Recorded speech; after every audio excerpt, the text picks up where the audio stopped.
Police found a runaway exhibiting clear signs of abuse, but they were about to discover the one person she feared most wasn't a stranger.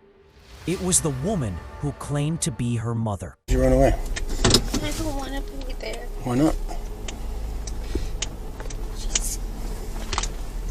She's scared. She's scary? Who? She was terrified of her foster mother, 43-year-old Tina Ramirez.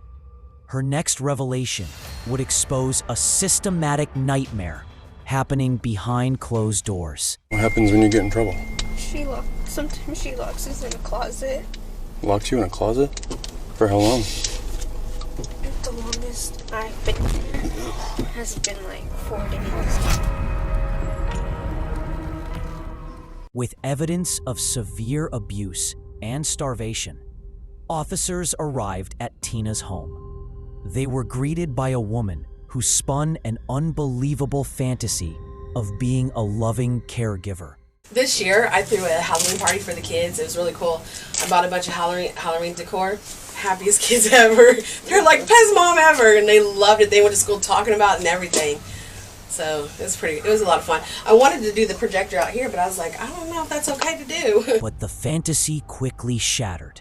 As Tina talked, detectives were simultaneously cataloging the true environment. Locks on the pantry and refrigerator, and security cameras tracking every corner of the house. This was not a home. It was a compound built on control and deprivation. Are you feeding those kids enough? Enough? Okay, can I ask you a question? Yes. What would be enough? Is 3 times a day enough? Okay. 2 to 3 times a day? So, because sometimes, like I said, in the morning, the girls will just have a glass of milk. Okay? But they have lunch and they have dinner. They never skip that. Okay. Never. We're circling right back around to, if they're not skipping meals and if they're getting fed enough, I wouldn't be able to see their bones through their skin like that. Yeah. Tina admitted they weren't fed enough, but the most chilling evidence was still hidden. A desperate note from one of the foster toddler that confirmed the systematic torture. Have you ever locked your kids in the closet? No. Okay. Why would they tell me they've been locked in the closet? All of my kids said that. More than one. No. I've never locked any of my kids in the closet. Okay.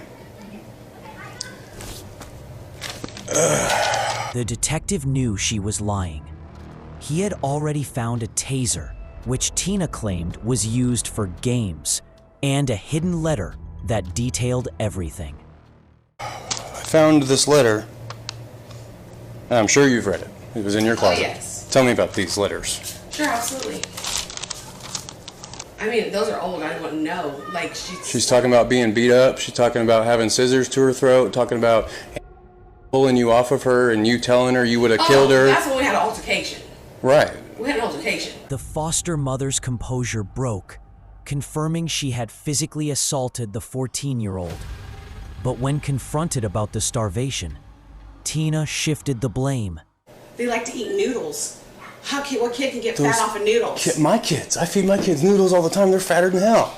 At least not skin and bones like this. They eat noodles and crackers with it.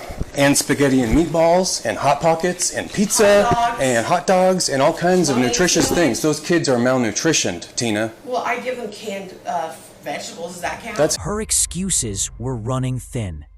The detective then snatched the letter and read it aloud, forcing Tina to hear the victim's raw, agonizing words. Dear God, I think she's going to kill me. She held scissors to my throat. Scissors, underlined, to my throat. She left bruises on my neck, along with cuts from her nails. She cut the inside of my lip, and now one of my front teeth is moving slightly.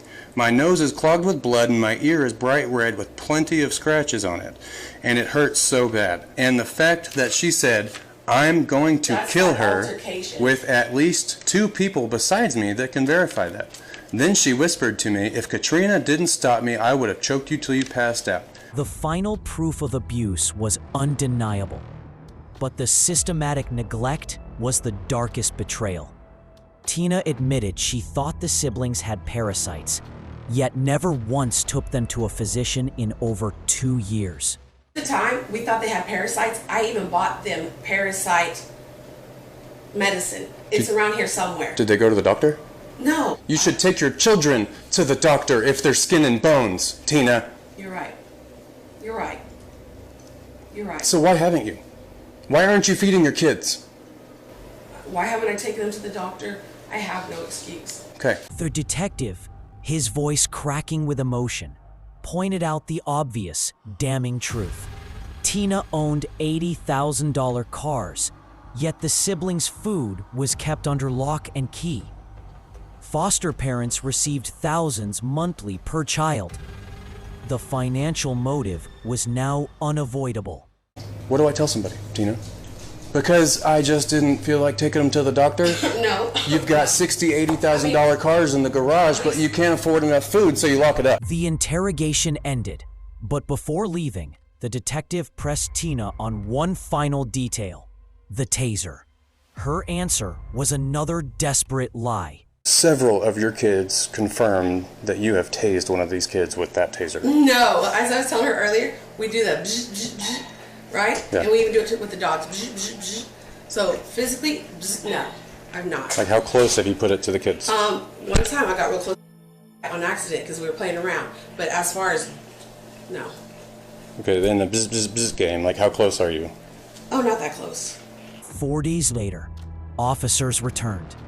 This time, they arrested Tina and her husband, Anthony, on charges ranging from neglect and assault with a dangerous weapon.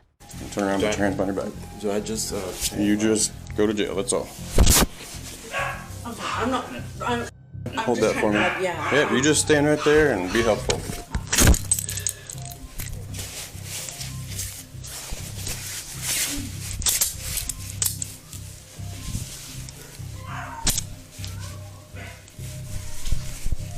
Anthony played ignorant, claiming he didn't know the extent of the abuse. But the detective pressed him, demanding to know what action he took to save the siblings he lived with. Anthony couldn't answer. Wish that there was something that you could tell me that you did to protect the kids. That's what I wish you could tell me. Is there anything you did to protect them? I mean, thinking about it, let me see what I did to protect them.